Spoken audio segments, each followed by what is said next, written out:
two, three.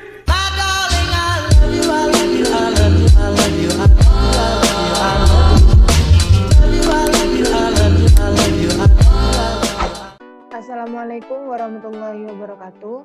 Perkenalkan, kami dari kelompok 3 akan mempresentasikan tentang konflik sosial yang beranggota Muzdalifatul Kinani dengan NIM 028, Laila Ayu Andari dengan NIM 077, Cahya Nimufaroha dengan NIM 080, Amara Cindra Dewi, Anton Putri dengan NIM 083, dan yang terakhir Mogafar Asyam dengan NIM 095. Kita lanjut dengan materi, yaitu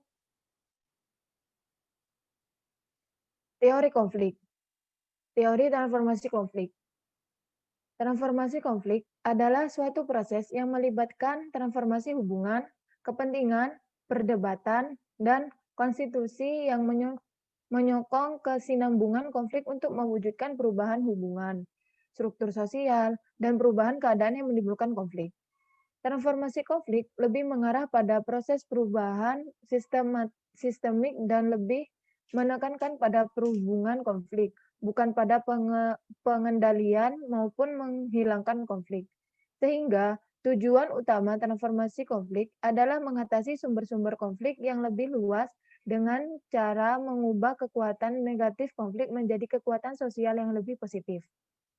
Oleh sebab itulah, transformasi konflik mencakup penyelesaian konflik yang lebih mendalam, yaitu pembangunan perdamaian melalui struktur sosial dan budaya.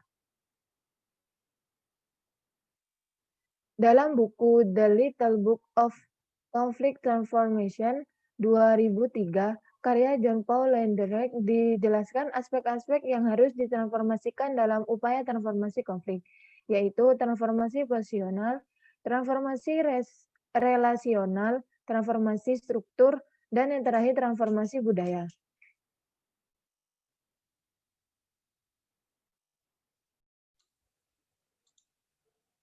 Selanjutnya yaitu macam-macam konflik. Yang pertama yaitu konflik antar kelompok sosial. Konflik yang terjadi antara dua kelompok atau lebih yang disebabkan oleh perbedaan pendapat, kepentingan, atau tujuan antara dua atau lebih pihak yang mempunyai objek yang sama. Konflik juga bisa terjadi karena adanya ketidaksesuaian antar harapan dengan realita. Selanjutnya yaitu konflik antar umat beragama. Suatu pertikaian antar agama, baik antar sesama agama itu sendiri maupun antar agama satu dengan agama lainnya. Penyebab yang pertama yaitu perbedaan doktrin dan sikap mental. Kemudian yang kedua adalah perbedaan suku dan ras pemeluk agama. Kemudian yang ketiga adalah perbedaan tingkat kebudayaan. Kemudian yang keempat adalah masalah mayoritas dan minoritas golongan agama. Selanjutnya yaitu bentuk-bentuk konflik.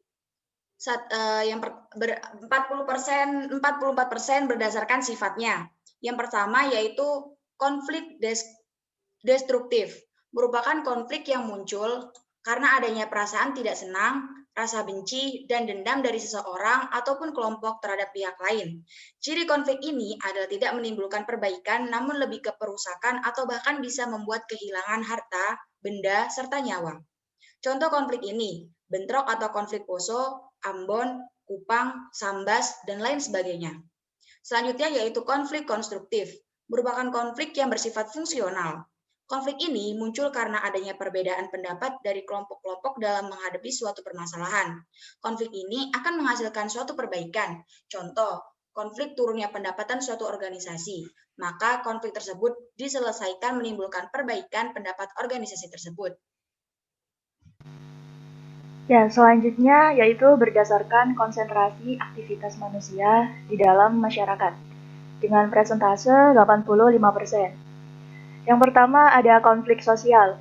Konflik sosial merupakan konflik yang terjadi akibat adanya perbedaan kepentingan sosial dari pihak yang berkonflik. Contohnya yaitu konflik antar orang kaya dengan orang miskin, konflik antara bangsa penjajah dengan bangsa terjajah, dan sebagainya. Konflik antar kelas sosial ini harus segera diatasi agar tidak meluas menjadi kerusuhan sosial yang mengancam disintegrasi sosial. Dan yang kedua yakni konflik politik. Konflik politik merupakan konflik yang terjadi karena adanya perbedaan kepentingan yang berkaitan dengan kekuasaan atau konflik yang dipicu oleh adanya kepentingan politik dari pihak-pihak yang berkonflik. Contohnya yaitu konflik antar parpol berebut massa dalam berkampanye, pertentangan antara pihak yang berkuasa dengan pihak oposisi, konflik antara tokoh Golkar dengan tokoh PDIP, dan sebagainya. Konflik ini bila tidak segera diatasi dapat mengganggu jalannya roda pemerintahan dan proses pembangunan.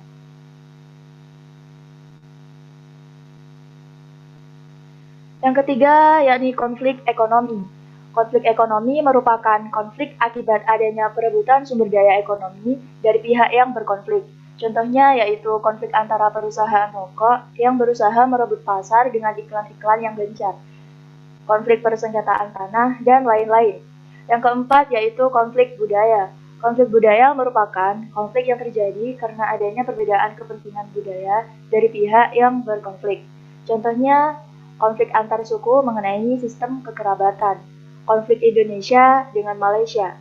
Sumber konfliknya karena pengakuan atas kekayaan seni dan budaya Indonesia sudah sering dilakukan Malaysia, bahkan mungkin sudah puluhan kali. Yang kelima yaitu konflik ideologi. Konflik ini akibat adanya perbedaan paham yang diyakini oleh seseorang atau sekelompok orang. Contohnya konflik Ambon. Faktor penyebab konflik. 1. Berdasarkan perbedaan individu yang meliputi perbedaan pendirian dan perasaan. Perbedaan individu terjadi karena manusia adalah makhluk individu, yaitu antara individu satu dengan yang lain tidak sama. Setiap manusia mempunyai karakter yang berbeda-beda. Contohnya, perbedaan individu yang biasanya terjadi adalah adanya perbedaan pendapat dalam diskusi di kelas. Ketika menyampaikan presentasi di depan kelas, tentu ada teman-teman sekelas yang tidak sependapat dengan apa yang kita sampaikan. Yang kedua, berdasarkan perubahan nilai-nilai yang cepat dan mendadak. Perubahan adalah sesuatu yang lazim dan wajar terjadi. Tetapi, jika perubahan itu berlangsung cepat atau bahkan mendadak, perubahan tersebut dapat memicu terjadinya konflik sosial.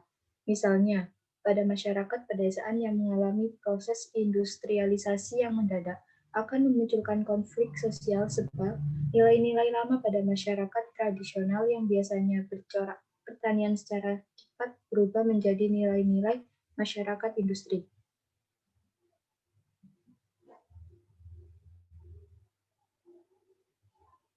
Dampak positif dan negatif dari konflik.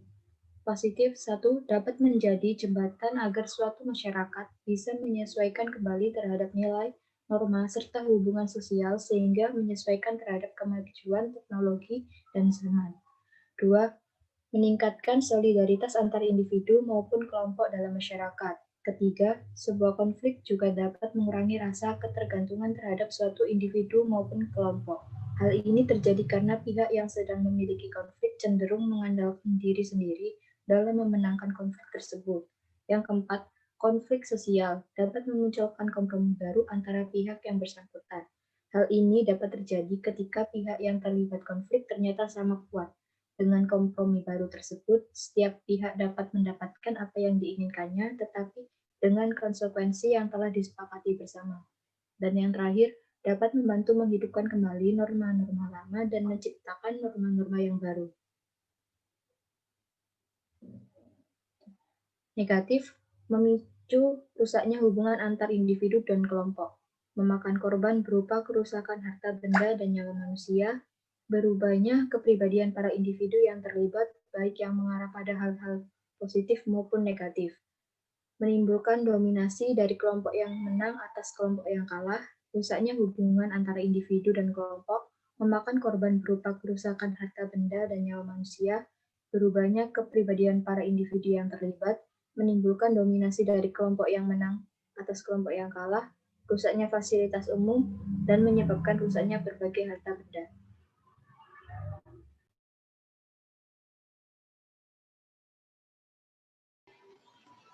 Cara mengatasi konflik. Yang pertama, toleransi. Penyelesaian konflik di mana kedua belah pihak saling menghargai dan saling menghormati. Contoh, si A dan si B adalah sahabat. Si A beragama Islam, sedangkan si B beragama Kristen. Pada saat si A sedang berpuasa, maka si B tidak akan makan atau minum di depannya. Sedangkan pada saat si B sedang bernyanyi lagu rohani, maka si A tidak akan mengganggunya. 2. Rasionalisasi. Penyelesaian konflik yang melibatkan alasan atau penjelasan logis terhadap masalah yang menyebabkan konflik, bukan menghakimi kesalahan orang lain. 3. Koersi. Penyelesaian konflik dengan cara paksaan, baik secara fisik maupun psikis. Contoh, seorang ayah memukul anaknya dikarenakan anaknya ketahuan mencuri. Dalam hal ini, sang ayah memukul anaknya dengan harapan agar saat anak menjadi jerat tidak mengulangi kesalahan yang sama.